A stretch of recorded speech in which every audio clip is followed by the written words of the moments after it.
Tuhan tidak membutuhkan lawyer atau pengacara. Tuhan hanya butuh kau dan aku untuk taat dan melakukan firman-Nya. Tanda dari Tuhan, kami percaya kalau Tuhan berkata tidak pernah meninggalkan, berarti Tuhan tidak akan pernah meninggalkan anak-anaknya di masa-masa susah. Tentu saja di masa-masa senang pun Tuhan tidak akan meninggalkan kami. Bawalah hati kami mendekat.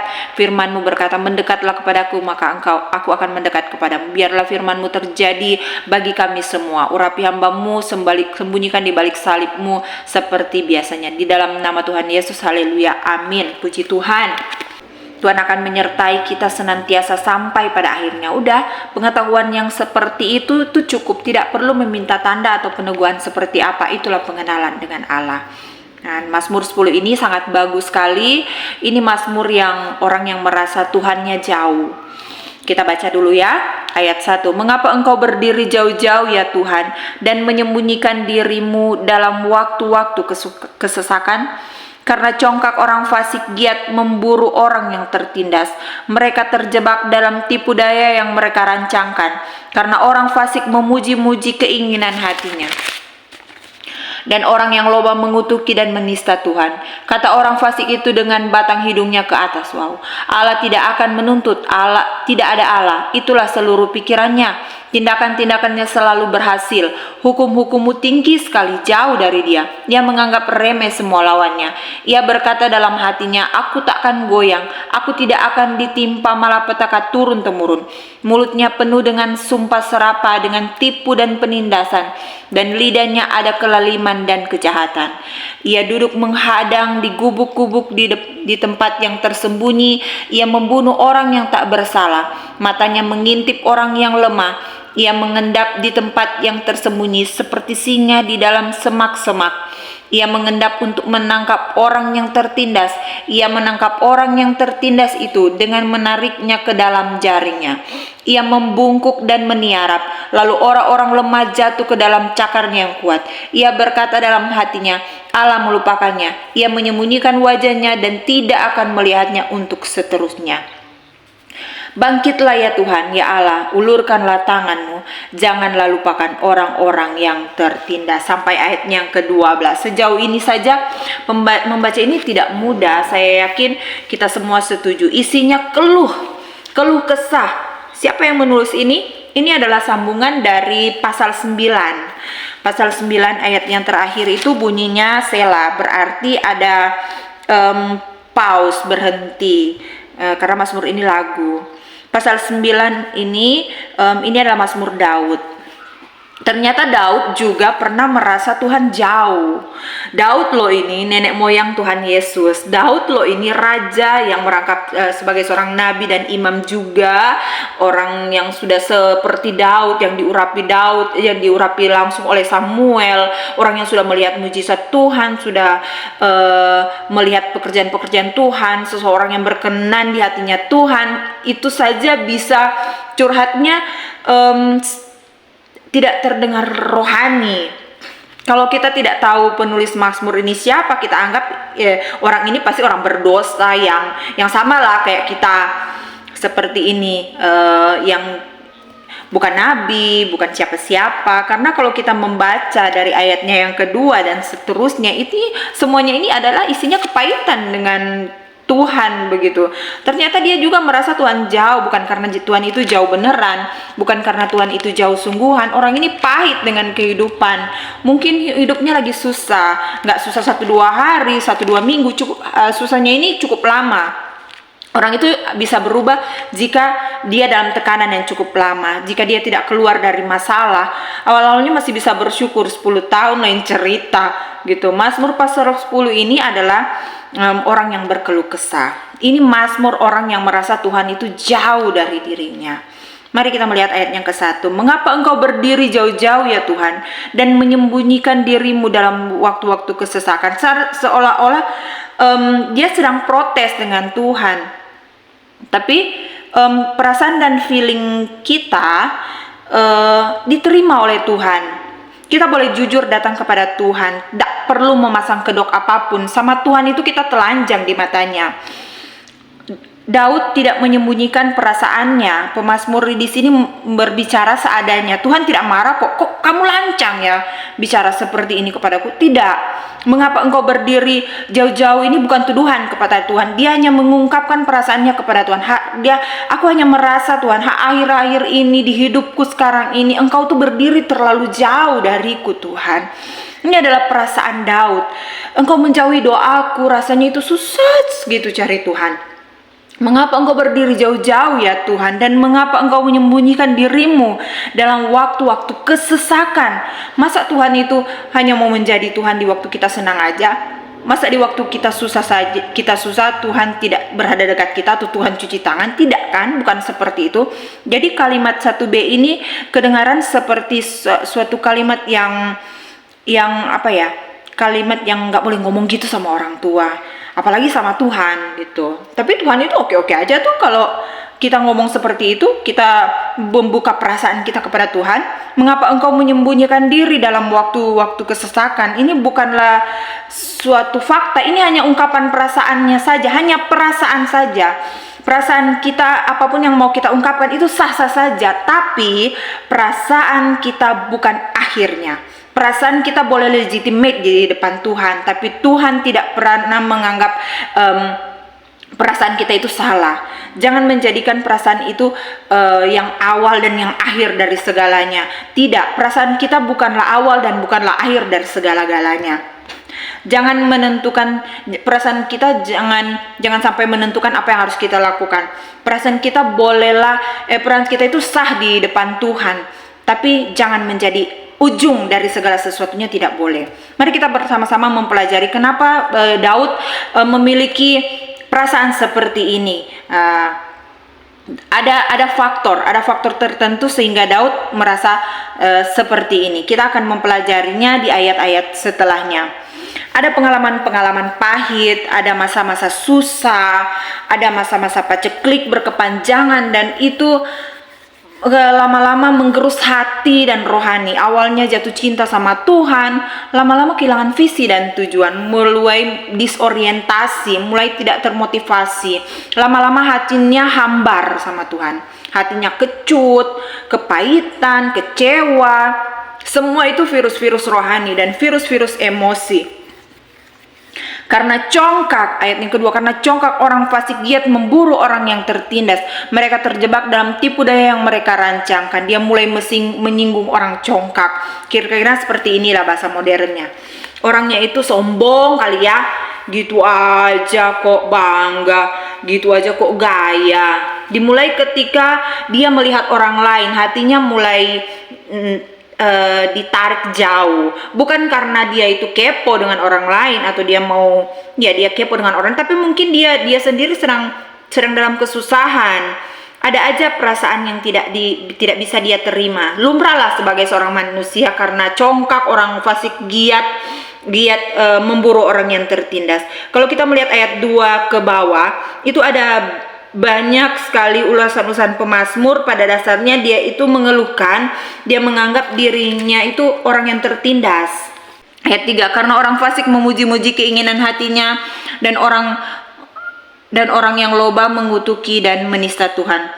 Awalnya dia menaruh posisinya bersama-sama dengan Tuhan. Dia tidak menerima orang itu kok ngomong sembarangan sama yang Maha Kuasa. Tapi ini ironis, kalau kita melihat kembali ayat 1, dia mengeluh kepada Tuhan. Mengapa engkau berdiri jauh-jauh ya Tuhan? Mengapa engkau menyembunyikan dirimu? Mengapa engkau diam aja? Sekarang saya disikat orang, Tuhan juga diam. Kalau kita tidak jaga hati dengan sesama manusia, kita juga akan kebobolan dengan Tuhan. Orang yang tidak menjaga spiritnya terhadap orang itu akhirnya spiritnya akan rusak. Persekutuannya dengan Roh Kudus. Misalnya kita bisa marah sama kawan kita, atau bahkan sama saudara kandung. Nanti kan hati kita jadi tidak karuan, jadi susah untuk berdoa, jadi susah untuk memuji Tuhan.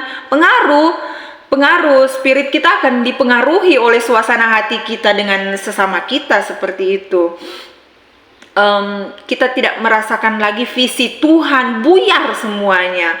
Mau melakukan hal yang baik gitu, karena kita sedang tidak jaga hati dengan orang lain, kita jatuh di situ, akhirnya yang menjadi visi Tuhan dalam kehidupan kita buyar gitu. Ayat 4, mari kita baca bersama-sama. Kata orang fasik itu dengan batang hidungnya ke atas, wow, Allah tidak akan menuntut, tidak ada Allah, itulah seluruh pikirannya.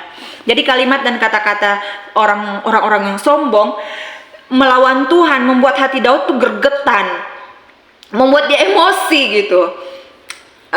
Sekalipun maksud hati kita itu betul, kita tidak menerima orang ngomong begitu kepada Tuhan, kita tidak boleh seperti ini gitu. Waktu Petrus seolah-olah waktu Petrus marah karena Yesus mau diambil, sahabatnya mau diambil dari mereka, dia tuh marah kan, dia potong telinga imam yang diutus itu, hamba imam yang diutus itu. Kita nggak boleh berdiri sebagai orang yang membela Tuhan. Ada waktunya kita membela Tuhan dalam arti membela iman kita, tapi ada waktu juga di mana kita tidak boleh jadi sombong begitu. Kalau kita dalam kehidupan kita sehari-hari, contohnya jika ada yang berstatus di sosial media, di Facebook seperti itu, mereka ngomong bawa-bawa Tuhan, ya kita nggak perlulah, maksudnya kita nggak perlulah sok-sok membela-bela Tuhan. Kalau dia ngomongin Tuhan, ini urusan saya dengan Tuhan, kita jangan sok-sok kamu ngomong begitu sama Tuhan, seakan-akan kita marah karena dia telah berbicara seperti itu kepada Tuhan. Itu bukan porsinya kita. Itu apapun yang mereka katakan tentang Tuhan di sosial media, jangan kita ikut-ikutan. Tuhan tidak membutuhkan lawyer atau pengacara. Tuhan hanya butuh kau dan aku untuk taat dan melakukan firman-Nya. Bukan membela Tuhan dengan orang mau ngomong apa tentang Tuhan, bukan bagian kita. Jangan, kita tidak harus berada di posisi untuk membela Tuhan. Kita bukan pengacaranya Tuhan. Tuhan tidak dibela, dia tahu bagaimana cara untuk waktunya dia. Begitu. Ada hal tertentu, saat-saat tertentu kita berdiri bagi iman kita. Kita harus bisa menjelaskan keyakinan kita, dan kita tidak boleh menyangkal nama Tuhan dengan segala resiko, berdirilah teguh apapun itu. Tapi yang seperti itu kita tidak perlu, ya. Kalau yang ikut-ikutan dengan orang karena emosi, kita tidak perlu. Ini Daud terpancing. Ayat yang kelima, tindakan-tindakannya selalu berhasil. Nah, ini mulai iri hati nih Daud. Hukum-hukummu tinggi sekali, jauh dari dia. Ia menganggap remeh semua lawannya. Ia ini siapa sih? Dia mulai menuding orang-orang fasik dan orang-orang berdosa. Tindakan-tindakannya itu selalu berhasil, ya. Kenapa ya Tuhan? Seperti itu pikirannya Daud. Hampir dia tergelincir karena iri hati terhadap orang fasik. Ayat ke-6. Ia berkata dalam hatinya, aku takkan goyang, aku tidak akan ditimpa malapetaka turun-temurun. Mulutnya penuh dengan sumpah serapa, dengan tipu dan penindasan. Di lidahnya ada kelaliman dan kejahatan. Mulai mengungkit dosa-dosa orang lain nih. Dosa-dosa orang lain mulai mencolok, tapi dosa kita terselubung. Udahlah, jangan kita menghakimi orang lain. Ada hakim, Tuhan itu sebagai hakim, gitu. Kita bukan hakim buat perkara-perkara seperti ini. Kita bukan hakim, Tuhanlah hakimnya. Kalau kita tidak bisa menerima perbuatan orang lain di masyarakat yang luas, tuh dia kok berhasil, tapi orangnya kok seperti ini, dia begini ini sana sini, dia kok ada simpanannya, dia kok berbuat curang tapi dianya berhasil. Dia bisa hidup tanpa perasaan bersalah, sehat lagi. Aku melayani Tuhan, kok aku sakit? Orang itu sana korupsi tapi dia kok berhasil. Cara-caranya berbisnis semua melawan firman. Kenapa dia tambah tahun tambah kaya? Kenapa saya bayar tagihan aja kok susah gitu? Berupaya susah banget gitu. Jangan-jangan awalnya kita hanya iri dengan hasil orang. Lama-kelamaan kita jadi menginginkan dosanya loh. Hati-hati. Begitulah cara setan dalam tipu muslihatnya. Dengan caranya licik loh dia. Hati-hati dengan pikiran kita, dengan keinginan kita. Seperti itu. Mungkin Daud mungkin sedang merujuk kepada raja-raja Mesir lah, raja-raja Babilonia, raja-raja Persia, raja-raja apapun yang ada di zamannya dia, orang Filistin lah. Mungkin seperti itu yang Daud rasakan. Ayat yang ke-8, ia duduk menghadang di gubuk-gubuk di tempat yang tersembunyi, ia membunuh orang yang tak bersalah, matanya mengintip orang yang lemah, ia mengendap di tempat yang tersembunyi seperti singa di dalam semak-semak. Ia mengendap untuk menangkap orang yang tertindas. Ia menangkap orang yang tertindas itu dengan menariknya ke dalam jaringnya. Ia membungkuk dan meniarap, lalu orang-orang lemah jatuh ke dalam cakarnya yang kuat. Awalnya dia mengidentifikasi dirinya sebagai orang yang tertindas. Kemudian di sini Daud mulai blur gitu, mulai kabur. Dia mulai merasakan dunia ini nggak fair gitu, hidup ini nggak adil. Kelihatannya mulia ya, perasaan keadilan sosial, tapi lebih dari spirit yang tidak menerima, lebih seperti roh penasaran dari suatu hati yang condong gravitasi kepada kepahitan. Bukan orang-orang yang hatinya dipenuhkan oleh Tuhan. Dia bisa mengusahakan dan merindukan serta mendoakan, bahkan mengupayakan keadilan bagi orang lain. Ini orang yang menguji orang dengan harapan supaya dia dipuji. Jadi ini hanya pancingan. Lain cerita jikalau hati kita sudah dipenuhi dengan rasa aman kepada Tuhan, kita memuji orang lain itu dengan tulus, tidak ingin dipuji kembali. Ada orang yang menginginkan keadilan karena dia sendiri merasa aku tidak diperlakukan secara adil. Jadi benar-benar yang dia perjuangkan bukan orang lain tapi dirinya sendiri, karena penasarannya udah sampai pada tingkat tertinggi, sampai pikirannya udah kabur, pandangannya udah gak jelas siapa sebenarnya yang dia bela, dirinya, Tuhan. Ayat 8, ia duduk menghadang di gubuk-gubuk di tempat yang tersembunyi, ia membunuh orang yang tak bersalah. Kita sering mengeluhkan seperti ini, kalau ada Tuhan kenapa ada penderitaan?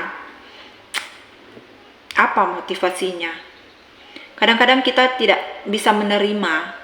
Mengapa kalau ada hakim, orang yang hidup dan yang mati, kenapa dunia ini penuh dengan kelap-kelip? Membuat seseorang itu bisa menjadi ateis gitu kan? Gak ada Tuhan ah. Kalau ada Tuhan, masa kok kayak gini? Masa orang baik malah mengalami perkara orang buruk? Mengapa orang jahat dibiarkan? Ayat yang ke-11, ia berkata dalam hatinya, Allah melupakannya, ia menyembunyikan wajahnya dan tidak akan melihatnya untuk seterusnya. Karena terlalu sering melihat fakta dan realita, kita mulai percaya dengan kata-kata orang fasik.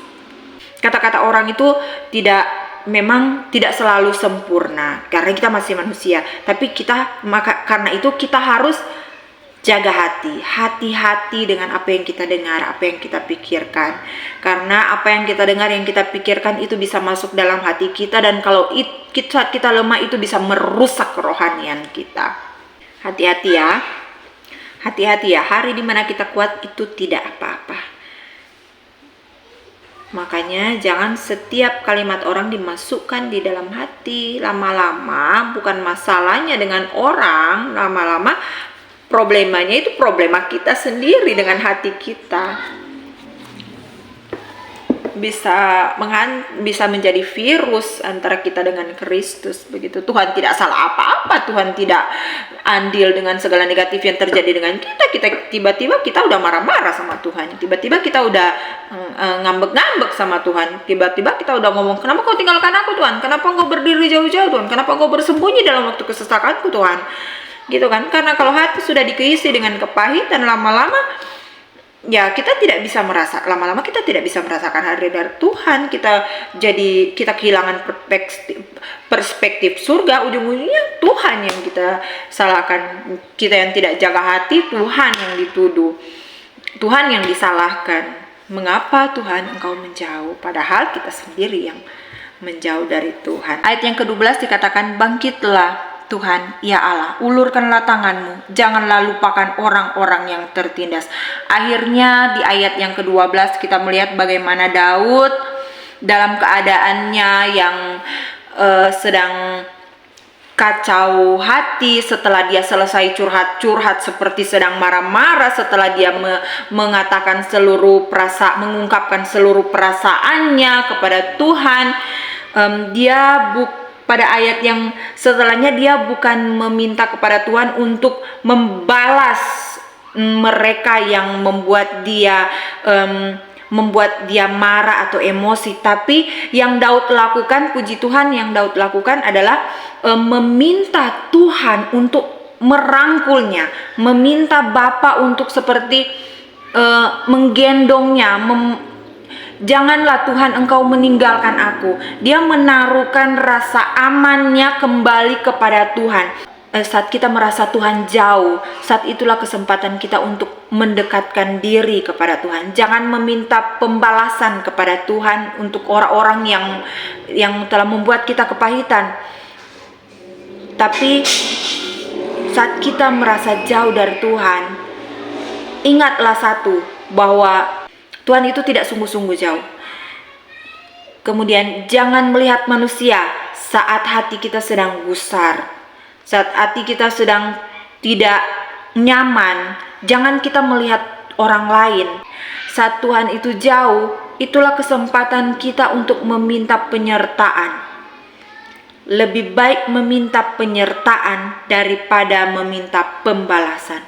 Kalau kita merasa Tuhan jauh, itu sebenarnya bukan Tuhan yang jauh, tapi kita yang menjauhkan diri biasanya dari Tuhan. Kenapa kita jauh? Karena kita terlalu banyak melihat manusia, bahkan kita terlalu banyak melihat diri kita sendiri. Mintalah keintiman dengan Roh Kudus, mintalah kedekatan dengan Tuhan, mintalah hadirat Tuhan dinyatakan. Dan ketika kita meminta penyertaan, kedekatan, itu jauh lebih baik daripada meminta pembalasan. Apabila Tuhan ada bersama dengan kita, siapakah lawan kita?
berkeluh kesah dalam mazmurnya.